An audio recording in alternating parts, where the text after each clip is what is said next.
everybody. Welcome to this panel discussion on the future of European construction. My name is Manal Bradley. I'm the Development Director for the Major Projects Association, and I'm going to be chairing today's session. Our panelists, as you can see, hopefully you can see them across the top of your screen, as indeed can I, are a fascinating group of speakers, each with a very different perspective on this topic. So as I give very brief introductions about each of them, perhaps you would raise your hands and just perhaps say hello. So we have, in alphabetical order, we have Ellen Kebet, who's an expert and policymaker on vocational education at the Swedish Construction Federation. Ellen has a background in education of construction engineering and technology. Next, we have Pia Hoek, who many of you may remember from the Women in Construction Summit in Amsterdam, which is where I first met Pia. Pia is now Vice President for Culture at Skanska, a new role for her and for the company. And previously, Pia was Global Head of Diversity and Inclusion at Skanska, and she too has a rather enviable background in academia. Our third panelist is Rena Scott, a lawyer who, for the past 12 years, has specialised in providing international arbitration and dispute resolution in the construction industry, particularly within the complex major project setting, of which I know a little. And Rena is based in Switzerland. And finally, yes, finally, I've lost the phrase now, Sam. We have Sam Stacey, Challenge Director for Transforming Construction at UK Research and Innovation. Sam is a chartered structural engineer. Hi, Sam. Sam's a chartered structural engineer with a background at Skanska, Wates and Buro Happold. Now, a few weeks ago, the highly accomplished Jordan Graham, who's hidden herself from view, who is the producer of the Women in Construction Summit, she organised a meeting for myself and our four panellists so that we could get to know one another, but primarily so that we could determine the key themes of this discussion. We felt that the construction sector, like so many at the moment, is actually in a period of flux, with an opportunity to make some changes. So what we're going to discuss this afternoon came out of that meeting and falls under what I think are three key headings, some of which I flagged up in the question that I put on the app last night. So the headings that we're going to be looking at are the opportunities presented by this pandemic to make significant changes to our companies and to our sector, the impact of government interventions in the construction sector, and also our long-term infrastructure needs and whether the economic model for construction is fit for purpose in this new scenario. Now, as I've said to all of the speakers, ordinarily, I would look over to each speaker and they would give me a little gentle nod as to whether they were ready to take the next question or not. We don't have the beauty of those little visual cues that we'd have from being in the same location. So I am going to have to be quite formal in my chairing of this discussion. So I will call on all the panellists by name to share their experience on each individual point. And of course, we will give everybody an opportunity to contribute. I will also be reviewing the questions. No doubt you've had a gazillion emails, as I have, from the Hoover app, encouraging you to take part. Do please type in some questions. I've got my tablet here, so I was told to have multiple devices, which I do. So I can check the questions. So either type in a question for the panelists as we go along, or even if you just want to vote up somebody else's question, please do that as well. And then I will put those to the panelists as we go along. Now, I want to start on a positive note. So let's start by reflecting on the opportunities that COVID-19 has presented and ways that we've seen the sector respond. I'm going to ask Pia to start, and then I'm going to hand over to Ellen, Rena, and Sam. So, Pia, social distancing has, I think, helped us to make a bit of a cultural shift towards showing greater care for one another, challenging that norm of the hero, which is a phrase you used when we spoke earlier in the month. It's no longer acceptable to try and tough it out, but rather we're seeing people who are making sacrifices, who are using their annual leave in order to protect loved ones from perhaps unsafe situations at work. So Pia, tell us what you've witnessed and what cultural changes you're seeing happening at Skanska. Yes, exactly what you were referring to, that I would say that, I mean, as many companies or all companies within this industry, health and safety has for some time been very high up on our agenda. And very concretely, we worked with that, but also from the more kind of cultural perspective and trying to foster that culture of care. And I think in the process of dealing with this pandemic, some of the behaviors that we've tried to encourage for some time has actually been reinforced, like that caring culture where instead of you show loyalty with your team or your colleagues by always showing up at work, irrespective of whether you feel not fully well, etc. That's so very concretely being challenged. So I think this is an opportunity for that more caring culture, and also that we talk more to each other and ask each other how we feel, and not only physically of course, but also mentally, emotionally, how are we dealing with the situation. So for sure I see this as an opportunity, as well as I would say also from the kind of wider inclusion perspective, both in terms of how we engage as co-workers as well as leaders, also showing up more as inclusive leaders.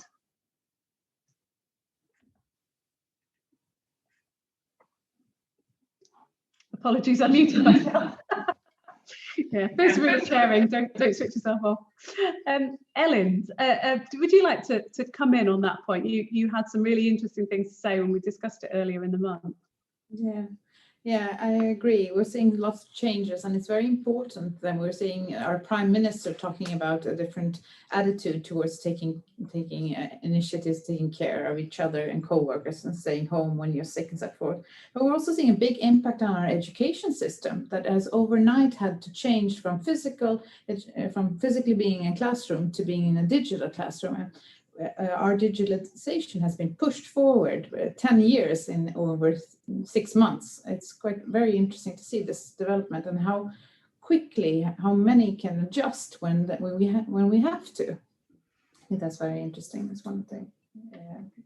But for our companies, Swedish construction companies, this new crisis is an opportunity. It's an opportunity to work with one of our biggest challenges, which is attracting competence and attracting to our industry. And here is this opportunity when so many people are walking around or staying home and thinking, what should I do with my life? And we can tell them, come to construction, basically.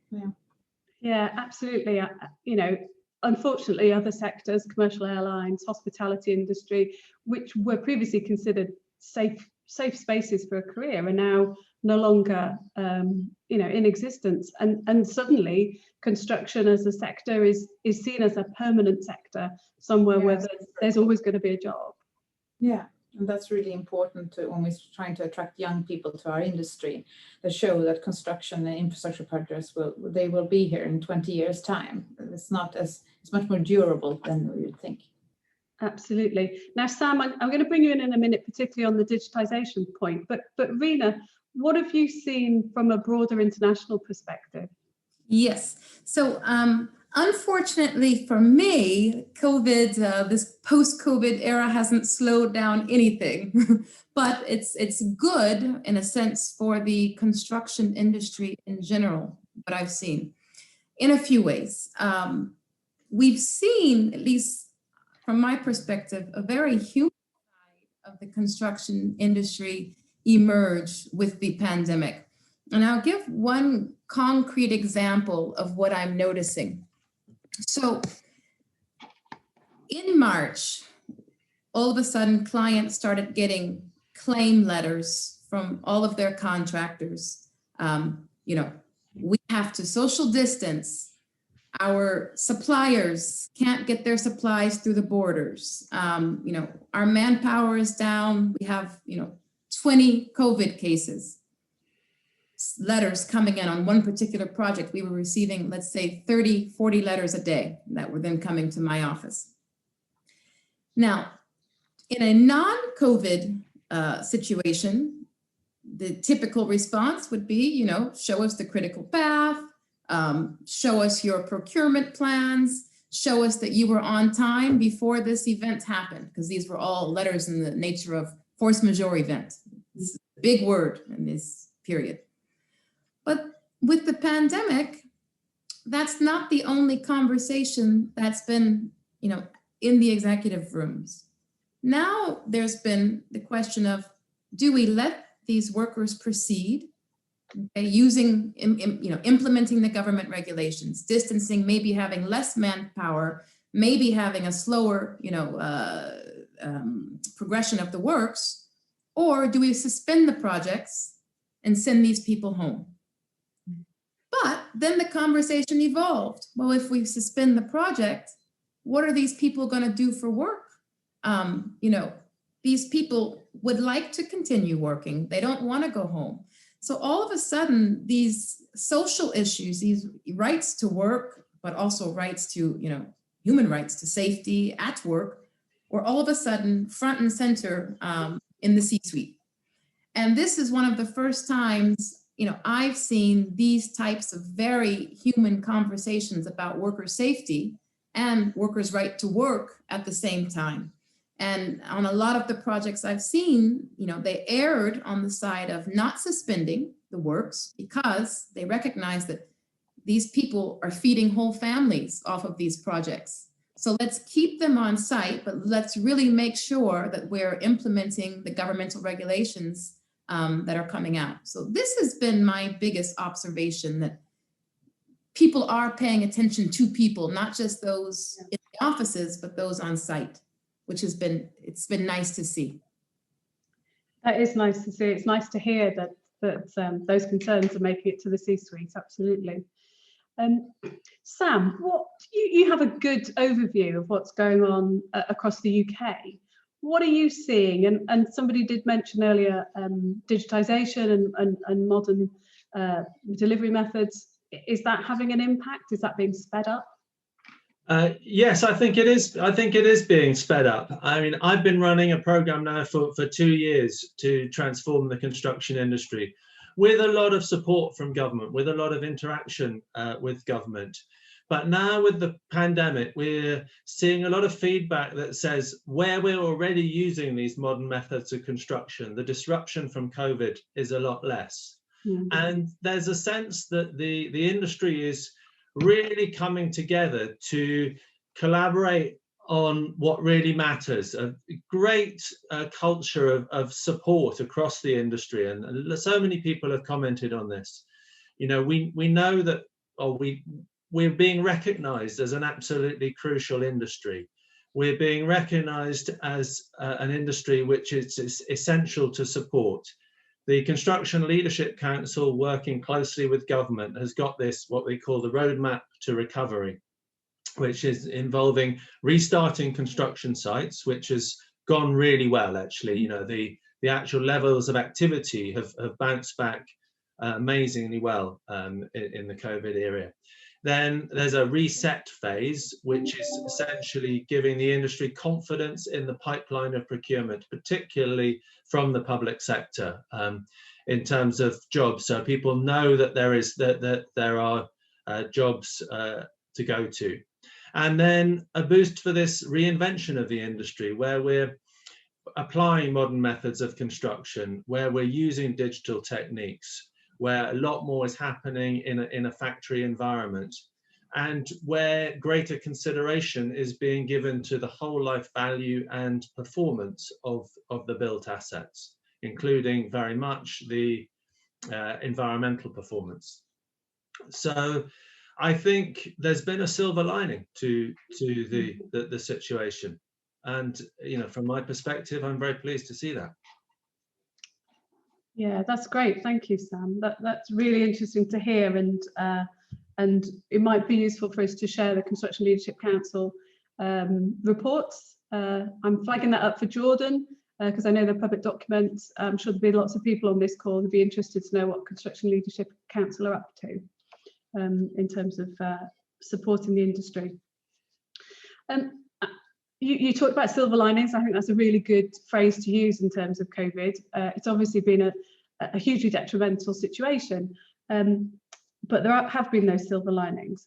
But certainly in the UK, and I guess it's probably true elsewhere through Europe, I've been reading reports that many of the recent wins regarding equality in terms of sex, race and economic disadvantage have been lost during this period. We've read a lot of times, certainly in the UK, that the first people to lose their jobs have been women, that the people that have been most hit hardest economically have been from BAME communities. And we did talk in our previous conversations about the fact that, as we've all been agreeing, the construction sector is actually fairly resilient compared to some of these others. And therefore, perhaps we need to take some responsibility in trying to level this back up again. So Ellen, perhaps you just take a lead on that point and share some of your thoughts about how that might happen from your perspective. Yeah, absolutely. So that's a big issue from us. The Swedish government has set a target for the construction industry. Year 2030, they want 25% of all new recruits to be women. And this is quite a high goal, as we today have very few women in the manpower, the laborers. That in that group we have very few women. Although we are in our engineer programs, we're attracting quite a few women to those higher education overall. But I think there needs to be more from the government. Not only set a target for the industry, there needs to be lots of different initiatives. And we've seen lots of companies. Skanska is one of them. We have Ekano and we have JM. They have initiated programs for women to train and a salary during them. And these type of programs are really important to level the playing field, because we know that in the lower vet education system and at the upper secondary schools, they're mainly attracting boys, and they're actually not attracting all men. They're attracting boys that are not interested in academics. And so it's a difficult group also for us to take responsibility. Here, the government needs to do more to get a wider diversity of people. We need to attract different competences to the construction industry so that we can come up with different solutions. Yeah, absolutely. Sam, I did say that I'd tell you who I was going to ask next, and then I failed to do that. So I'm going to ask Sam and then Rina and then Pia to come in on this. But Sam, are you seeing similar sorts of targets being set in the UK?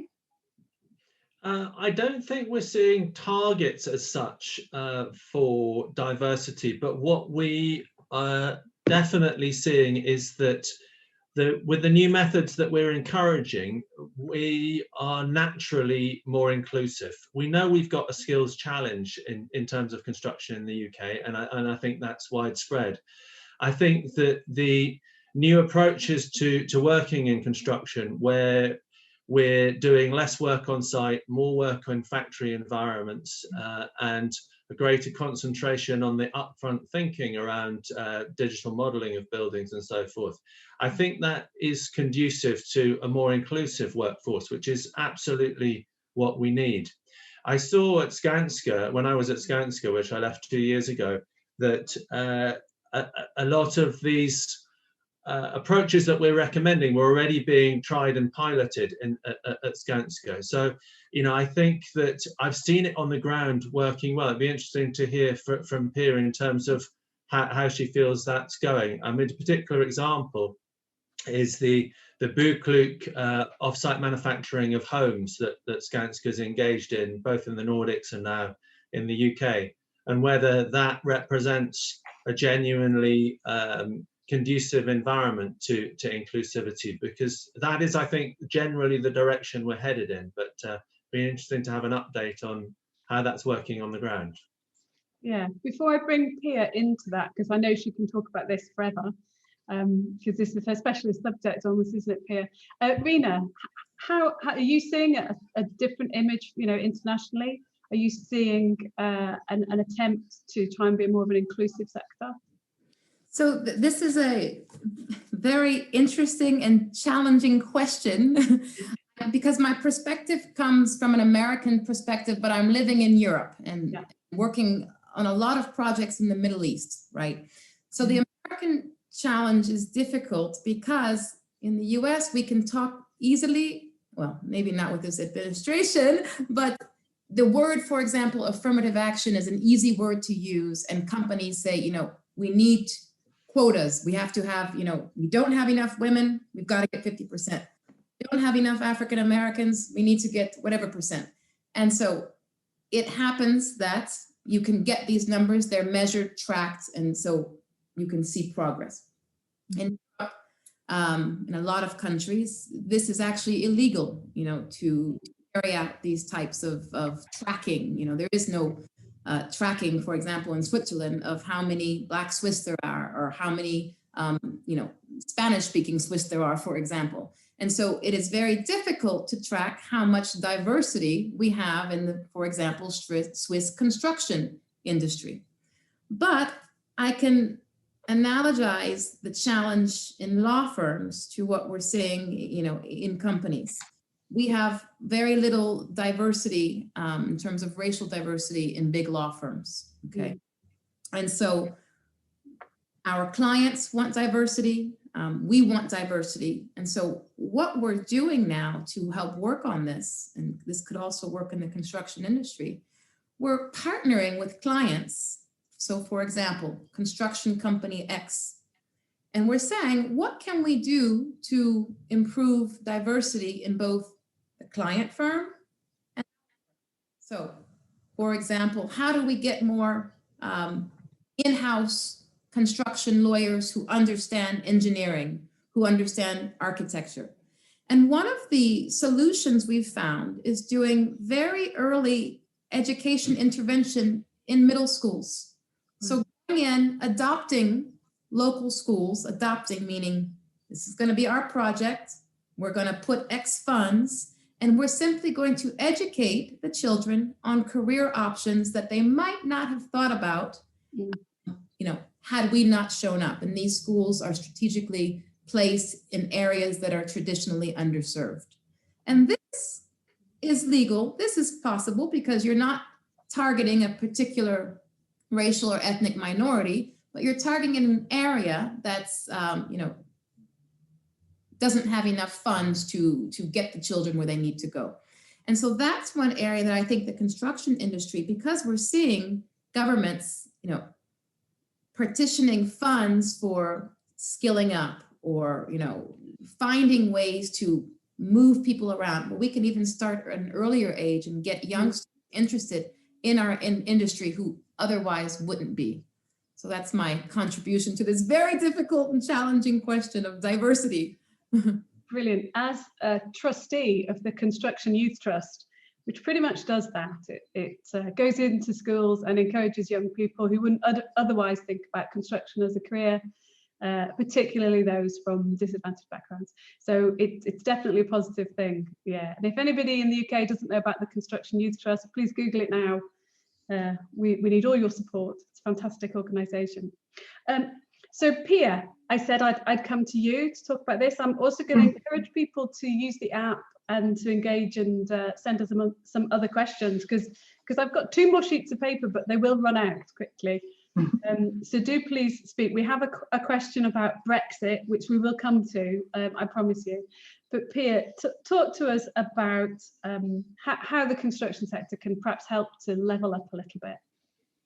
Yeah, I think, I mean, this last year it's been challenging and interesting. And I think the big thing moving forward is, for me, the way I see it is that we need to leverage the learnings from this year because there are some great learnings in this. And as you started to talk about different inequities in societies and how different groups are more hurt or more vulnerable through the pandemic, and then with the Black Lives Matter movement that kind of rose not only or because of the pandemic, but years of inequities, of course. But I think this has also provided us with a reinforced opportunity to take on the topic of diversity and inclusion, and not just viewing it as something, outside of our company or the industry. It's out there in the society, but of course our industry is an integral part of society. So what I would say is, early on we saw this, and then this all, we saw also, but we saw the risks, but if you're aware of the risk, you can also keep track of the risk. For instance, if there are downsizing, how do you ensure that, it's not hurting certain groups in a worse way than others, etc., etc. But also, engaging in the learning that came from Black Lives Matter movement, and how can we as a company then really reinforce our commitment, and what do we need to do to build for a better future. But then also I'm thinking it's interesting from that, also gender equality perspective, as we look to also, particularly in the markets where there has been more of a lockdown also impacting schools and childcare, etc. How is that then impacting the workforce? And that hasn't been the case to the same extent in Sweden, but I see it in our other markets. And my hope is, of course, that this will also, encourage us to talk about that as well, and see what actions can we take to promote gender equality also in the kind of wider context. So I think it's been intense, but there's also, if we leverage the learning and build on these learnings, we can really come out stronger and really add to society. And just also saying something about BoKlok, I think this is, part of our business offer, where we partnered with IKEA to provide these high quality but modular affordable homes. And it's great to see how we then also kind of connect internally the culture and our aspiration of what company we want to be, but also with the very concrete business offer and what we leave behind. So I stay there now, I think, because I've Yeah, brilliant. Thanks, Pia. We do want to move on to other issues. I know we could all talk about this for a very long time. You and I have spoke about it quite a few times now. So I want to touch now on the impact of government interventions. So I had a little look at our audience demographic yesterday and again this morning to see where everybody's coming from. And I think send me a message in the chat if I'm wrong, but I think all of our delegates today are from countries, where the government has initiated or bolstered some form of furlough scheme to support employees and employers. And of course, there are other ways in which governments have provided specific support for construction through taxation or focus on reskilling or setting examples. So I just want to talk a little bit about what we think about those ways of supporting the sector in particular, employers in more general. And perhaps, Sam, I could start with you, and you might want to expand a bit more on Construction Leadership Council and what the government's doing, because of course in the UK we've also got this big investment in infrastructure. Well, yes, it's a big topic in a way, because government can have such an influence on the construction sector. And actually, I think that the story in the UK has been pretty good. So, first of all, from an innovation perspective, the government has been really quite supportive of the industry with respect to developing digital capability. And this has got the UK in a position where I think we are recognised as the global leaders in digital construction, and applying our standards and selling our services globally in relation to digital construction. But recently, the program I run has 170 million of government money attached to it. And this gives a massive boost to the capability of the industry. So a real opportunity to take a coordinated approach to construction, to take this kit of parts approach to the built environment, come up with solutions that can be shared across the industry and then pulled through by government procurement. So there's many government departments that procure buildings. So really pulling through those outputs. So certainly from the point of view of setting policy, using procurement leverage, putting in a bit of seed funding. I mean, in the grand scheme of things, 170 million is a drop in the ocean in terms of the amount of money that government spends on construction. In the UK, it's probably, depending on how you add it up, it's tens of billions a year anyway that are spent on construction. So providing that seed capital to come up with the solutions and then applying those solutions across the massive pipeline of government procured work has a really powerful effect. And I'm hugely optimistic about the achievements that we're going to get from that. And I think it will also pave the way for the further transformations that we're going to need in terms of going back and refitting the existing built environment to reduce greenhouse gas emissions. So, you know, that's a massive issue that's coming down the line, obviously, or is upon us. And we need to learn lessons from the government interventions that we've had so far in order to succeed with retrofitting the existing built environment. Absolutely. And of course, governments are clients as well as supporters and providers of seed funding, aren't they? And as clients have got an enormous amount of sway in terms of influencing what everybody does, in terms of what everybody else does in terms of delivering the built environment. Rena, so with your international perspective, are you seeing across different governments, are you seeing different sorts of interventions or lack of? And you know, how are they faring? So based on my survey, and particularly focused on Europe, but I think this applies to the US and to the MENA region as well. I think one of the most important learnings we have is this entire idea that the construction industry is essential. Yeah. And this policy position, you know, elevates our industry to that of hospitals, okay? Yeah. So we have a massive opportunity ahead of us.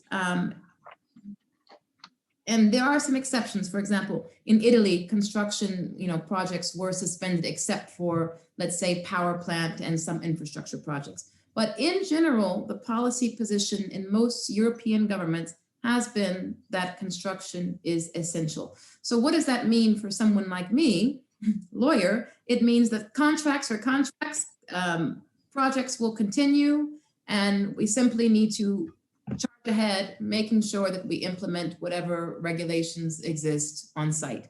And so I think that's what I can contribute to this, but this policy position is very important because it gives us a voice to make policy, you know, going forward. Yeah, that's really good. I think that's one of the great takeaways that I'll take from today is that, you know, construction is essential. You know, that's a great way to consider it. Ellen, Pia, do either of you want to jump in? Ellen, I can see you're unmuted, so yeah, please yeah, do. I agree. That's one of the big things. The construction is essential for the society. We knew it all along, but the government realized it during this crisis. And we're also seeing, for us, our government has also initiated talks with us and also our Department of Education to talk about how we're going to attack this rising unemployment with young people. And I think it's a really good initiatives. And all of a sudden, we're able to talk to our Department of Education, and we're talking about this these issues that we've been talking about in the industry for 20 years, about attracting competences and the need to attract both men and women and have more diversity and all these things, all of a sudden they are sort of susceptible to our suggestions. And we're already working on a more inclusive higher vocational education, where the government has gone in with money to make it possible for people to change careers. So that you can change whether you have to change work or whether you want to, because lots of people are staying home and thinking about their lives and wanting to make a change. So there we have a great opportunity as an industry to welcome people who have other skill sets that we need in our different projects. I think that's a really important point around youth unemployment, particularly. And again, I had a construction youth trustees meeting this morning, so it's very high on my agenda. In that potentially we're looking at another fairly long-term recession where we know that youth unemployment peaks during that time. And as a sector that is considered essential, I think we have a lot to offer to the young people around Europe. Yeah. Pia, did you want to contribute to this point? Well, I can only echo what you said also in terms of public procurement, or also state or government also being our clients. And I think though that's really important, that's an opportunity to influence a lot from from a diversity inclusion perspective, health and safety perspective, but also of course from the wider sustainability and a kind of green and ecological perspective. And I think, this is both my fear and hope in the times we're in, because looking at the financial crisis a few years back, it felt like, also at that point in time, just prior to the crisis, there was quite a lot of focus on climate and climate change, but it felt like in the crisis, we kind of completely forgot that. And it was just all about, we need to consume more, but it feels like we're in a different place now. So as we kind of restart societies, we bring with us this agenda and the UN SDGs, and also with kind of increased commitment and ambition. So this might also be the opportunity for us to really push for the changes that's very much needed overall. So state and government have an important role to play there together with us. Absolutely. Now we've had a question relating to this point. So I'm not ignoring you, Brexit questioner, but I'm just going to take this other question because it relates absolutely to this point. So the questioner has said, our recent collaboration across the industry has made a big contribution to the recognition of construction as an essential industry, as we've all echoed. How can we embed this post-pandemic? So Pia, you're on screen. Would you like to take that first? How can we embed this essentialness of construction such that we're not forgotten? Yeah, but I think, it comes back to us that if we're seen as essential and we realize that fully, that also comes with this responsibility to be this good, positive force in society, and then seeing, what are the societal challenges that we can, as we do our regular business to some extent, also be part of solving. So we are also, of course, running our business and being profitable, etc., and all of that we need to be, but at the same time, there shouldn't be a contradiction to contribute to, for instance, if we talk about the UN SDGs. I'm also thinking on going back to what you said about, or as we talked about, attracting people, competence to our industry. I think this is also a boost in terms of just the kind of branding of our industry, that, we are still here and we are essential. And that I can see would also increase the attractiveness, because we matter, and we want to matter even more moving forward, and in the right way. I mean, from the sustainability agenda. Yeah, I often think that construction is kind of the best kept secret in terms of careers advice, because it's extremely diverse in terms of the roles that you can do. It's incredibly exciting. You could come into the construction sector and you could do completely different jobs every couple of years and work on different projects, and you'd never get bored. And it's fantastically interesting, exciting, and nobody else knows about it. They think it's just men with hard hats and big spades, don't they? Yeah, shocking. Sam, you're unmuted, so that means you're going to go next. Okay. and then Ellen and Rena on this, about how can we embed this this essentialness post-pandemic. Well, I think there's the pandemic experience, but there's also the Extinction Rebellion and all the enthusiasm in particularly amongst the young for doing something about that. And we have to be really vocal about getting that out there and say, if you want to contribute to solving the climate crisis, construction is a fantastic place to do that from. There, that's where you can practically make a difference. If you work in construction, if you come into construction, you can be part of the solution.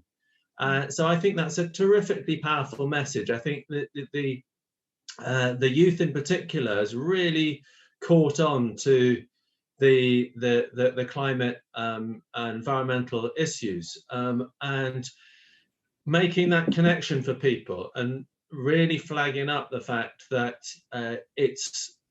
construction is a way to have actually a great career, incidentally, but a really meaningful career that really addresses these issues that the young are caring about. So I think in all sorts of ways, the zeitgeist should be conducive to attracting lots of really good people from all sorts of backgrounds into construction. And again, that should be a virtuous circle. I would certainly hope and expect that you get great people joining, the message gets out that it's a good industry to be involved in, and you're attracting more and more people into it. Yeah. So again, an optimistic feel at the moment. Brilliant. And of course, Ellen, this is your bread and butter, isn't it? This is what you do. Yeah. Kind of. Yeah. People to construction. Yeah, I think also we need to decide as an industry how we're going to talk about our industry. And we touched on climate and digitalization, but sustainability overall. I mean, there are some issues that are very pressing, and they have existed pre-corona, like the housing shortage and all these issues, and young people not being able to get somewhere to live when they want to move abroad and not find somewhere to live, study. And we need to talk about these things with our politicians and explain that the solutions that are here in the construction industry, we're ready to build. You need to give us the opportunity. And we want to build a more diverse society, and also work with some really tough issues regarding segregation and such that we're seeing all over Europe. And in housing and in schools. School segregation is due to housing segregation. It's no secret. Yeah. So we all need, we are able to solve those problems if you give us the chance. Let's say. Let's say. Yeah. Rena, did you want to jump in? Yes, I'll be quick. I'll just say that a couple of years ago when I attended the Amsterdam event, I was just so impressed by the audience, all of these women across so many construction sectors.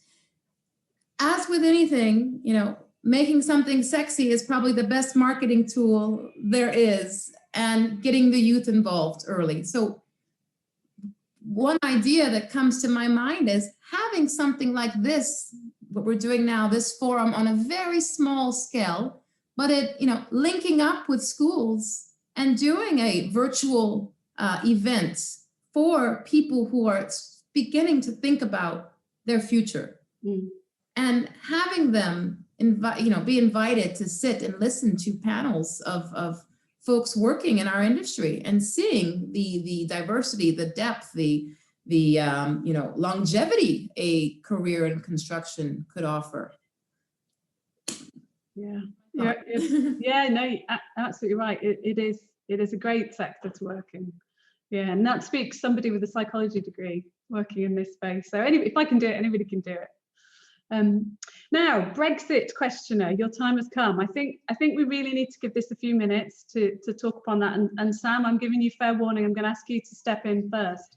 So, Ellen, you mentioned in passing, and I'm sure you weren't referencing Brexit when you did it, about the desires of young people to travel across Europe and so on and so forth, which is going to be limited by Brexit, and our access to mobile workforces is going to be limited by Brexit, and therefore we have to take that into account when we're thinking about some of the mega projects that we're trying to deliver, certainly in the UK and across Europe. We're no longer going to have that freedom of movement of employees. So what do we think? I mean, the question says, what are your comments on major projects regarding Brexit? So luckily, I don't actually have to answer the question. I could just hand it to you to answer. So Sam, why don't you step in first, and anybody else that has an opinion and would like to say something, just wave at me. I think that's a fair way to go. Well, clearly there's going to be an impact. Clearly, I think there is, or has already been an impact. My understanding is that 50 to 60% of the London construction workforce has consisted of non-UK nationals, 50 to 60%. Nationally, it's 10 to 15%. So if you were in a situation where there was where there were massive barriers to overseas workers coming into the UK, it would have a devastating impact on our ability to deliver the built environment. I think the soft influence of Brexit is it's just generally discouraging people from overseas coming to work in the UK. So I think we're already seeing a bit of that. I think that there is hopefully a fair degree of pragmatism around finding ways to still let in or welcome some overseas workers. But I think the overall outcome of Brexit is we are going to have even more of a skills crunch in the UK. It puts that much more pressure on closing the productivity gap that we've got in other industries with other industries. The good news is that there is an enormous amount of process waste in the industry. Arguably, if you did some relatively well-established things, you could double the productivity of the construction sector in the UK and indeed globally. So there is enormous potential for improvement in productivity, but we're absolutely going to need to grasp some of those opportunities in order to deal with the Brexit challenge. Yeah, brilliant. Is anybody, I'm looking at our panelists, is anybody giving me the nudge? Ellen? Yeah, so yes, and we're seeing also within the European Union lots of discussion regarding free mobility and whether or not you should be able to travel between European countries even. And this in our industry is completely dependent on finding different competences and moving them towards. And this is we need to look a little bit at the tech industry that are really recruiting from the entire world. And to get the best people to solve the most complex problem, they are looking at all around the world. This is sort of where we need to be to solve some complicated issues within infrastructure and construction. And at the same time, we're seeing this this limitation of mobility that is a big threat for our industry. So yeah, of course we're worried with Brexit and also different other initiatives that are within the EU that are in the same agenda, where we have to really watch for the mobility. Sorry. Yeah. Hats off to you, Ellen. You're doing this in your second language, I'm guessing. So, especially in the afternoon. Yeah. But we're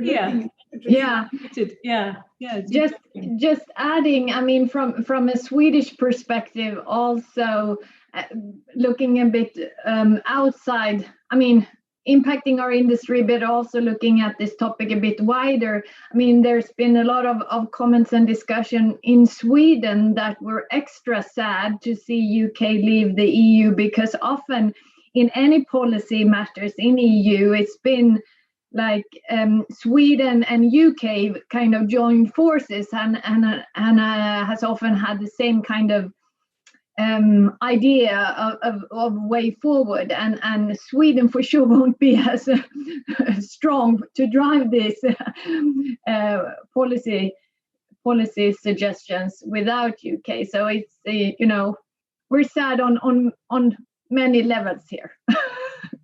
Yeah, we're sad as well. And we've got just 10 minutes left. I do have another couple of questions to put to the panel, but this is your time, audience. If you want to just get a question in just under the wire to get to our panelists, so do make use of that app. Or put it in the chat. I'm guessing, Jordan, people can do that if they haven't been able to access the app. I've got my chat open, so you can happily send it to me privately, and I'll read it out.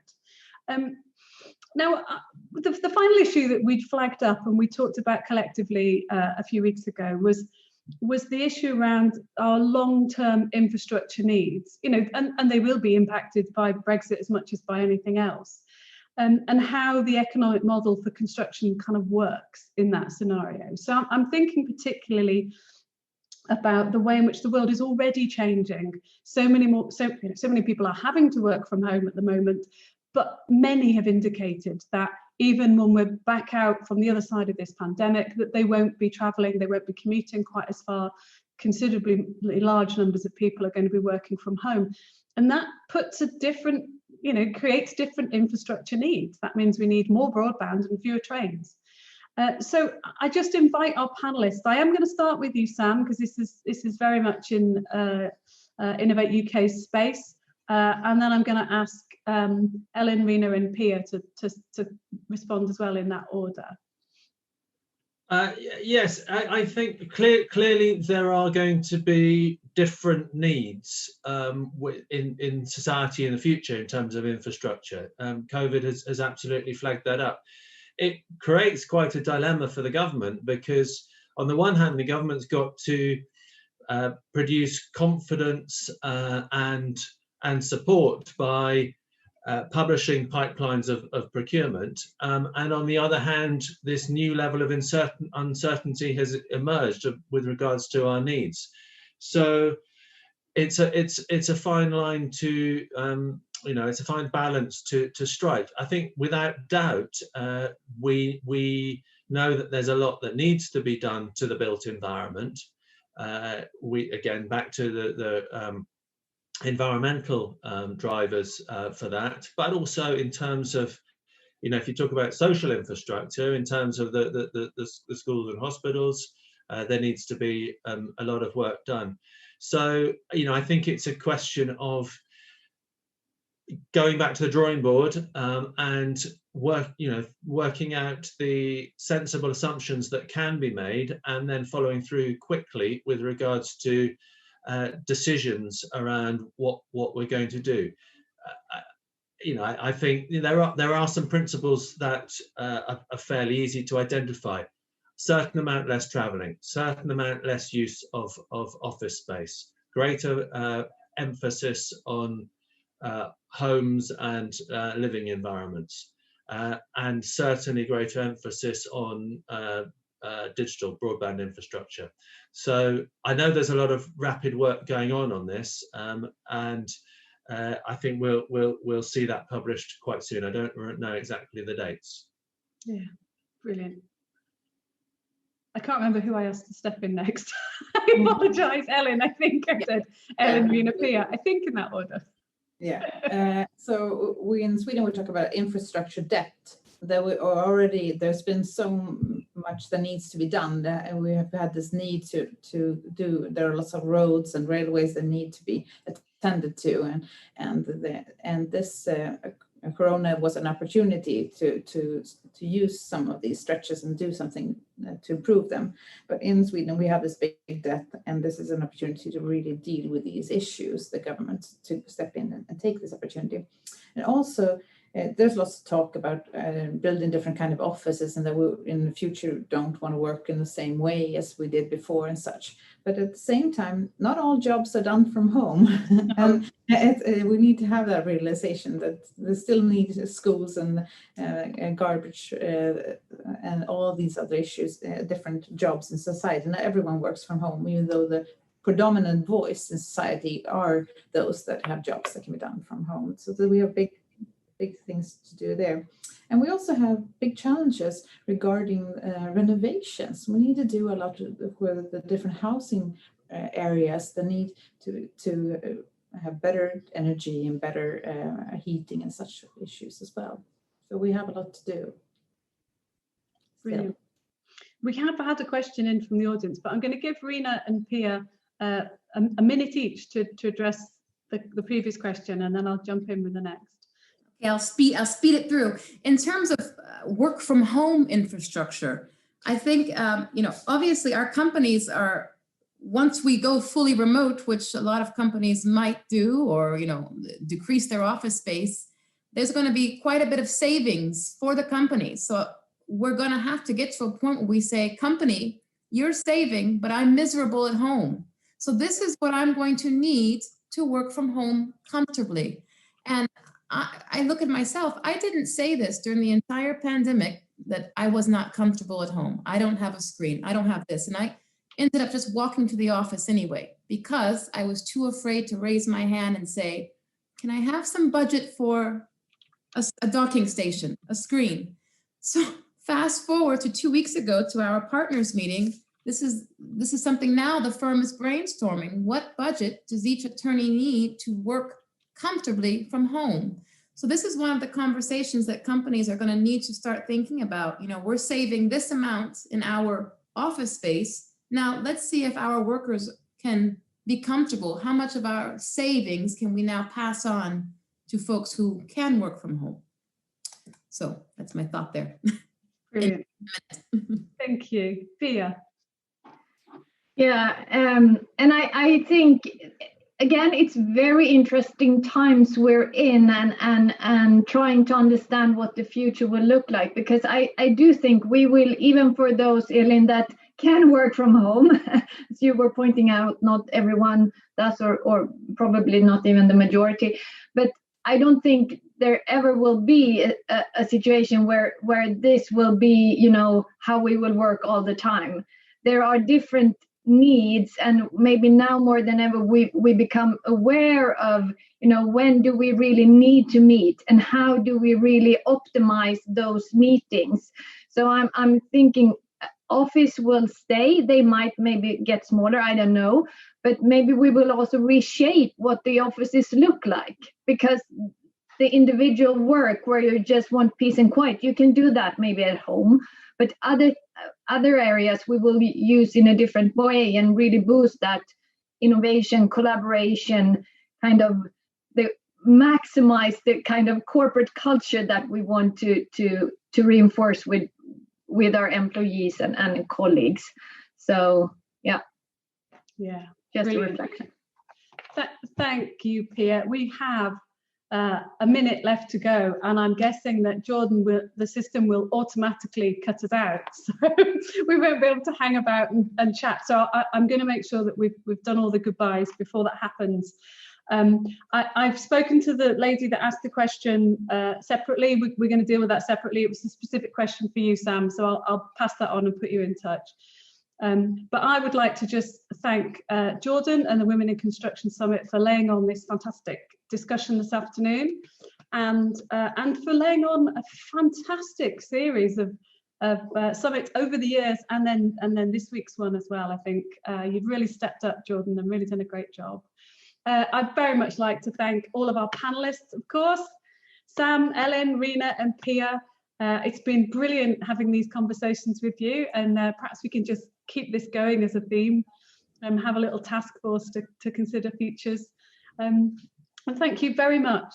And thank a you. message from Jordan. We're automatically cut, but yeah. It won't automatically, but okay, so it's not going to automatically cut us off. So I'm going to invite everybody, all of the panelists, to say in 30 seconds, 10 years from now, what do you think will be the biggest change that we will see in the construction sector? Rena, you're on screen, so you get to go first. Oh, we're going to see half the C-suite, half the engineers, half the architects are women. I'm going to be working on claims with men. I'm going to have project teams that are all women. Yeah. Fantastic. Ellen, what's the biggest change we're going to see in 10 years' time? Yeah, I like that. Yeah, I think we're not going to have, we're talking anymore about how to get women into the industry. We're going to be talking about other issues like sustainability and parenthood, how to incorporate parenthood with a career in construction. That's where I think we're going to be. Nobody's going to mention we need to get women in construction. That'd be a great place to be. That's going to be a given then. Yeah. Sam, how about you?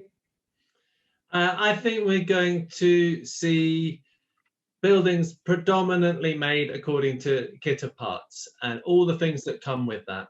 A kit of parts approach to the built environment. Brilliant. And Pia, a final word? Yeah, I at least hope that, you know, we're much more digital, we're much more sustainable, or we're really the driver in society for sustainability.